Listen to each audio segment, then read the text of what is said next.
Hello guys, for this video, so yun guys, napasundo yung tropa ko kasi mapapahatid siya sa Terminal 3 kasi maaga yung pasok niya. So yun, sinundo ko na siya at saka yun,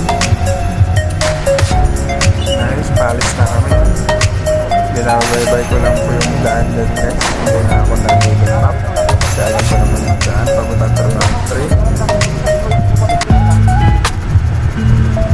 Guys, nagkwentuhan lang po kami muna ang dalawa dyan. So guys, minikos-mikos ko na lang yan guys kasi mahaba talaga yung video natin dyan guys.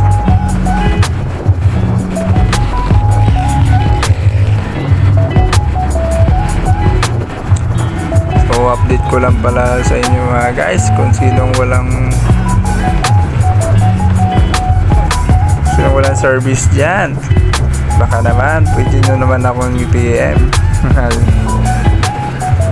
Sinong may gusto lang po.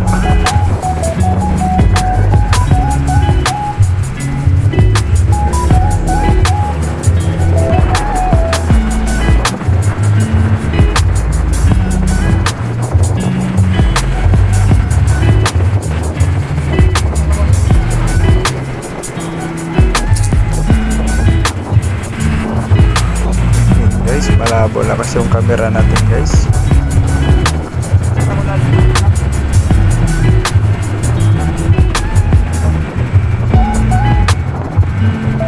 Hindi natin masyado makita yung daanan talaga. So yun na guys, malapit dyan pero mas forward ko na lang guys. So yun guys, malapit na din kami dyan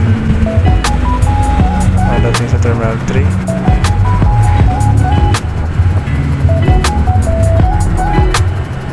Kaya guys, papasok na kami dyan. So yun lang.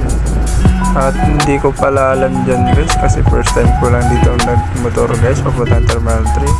Bawal pala dumaan dito sa arrival. Dapat talaga sa departure flight 8. Yun na guys, pinabit pa ako. Magkat ako sa departure flight.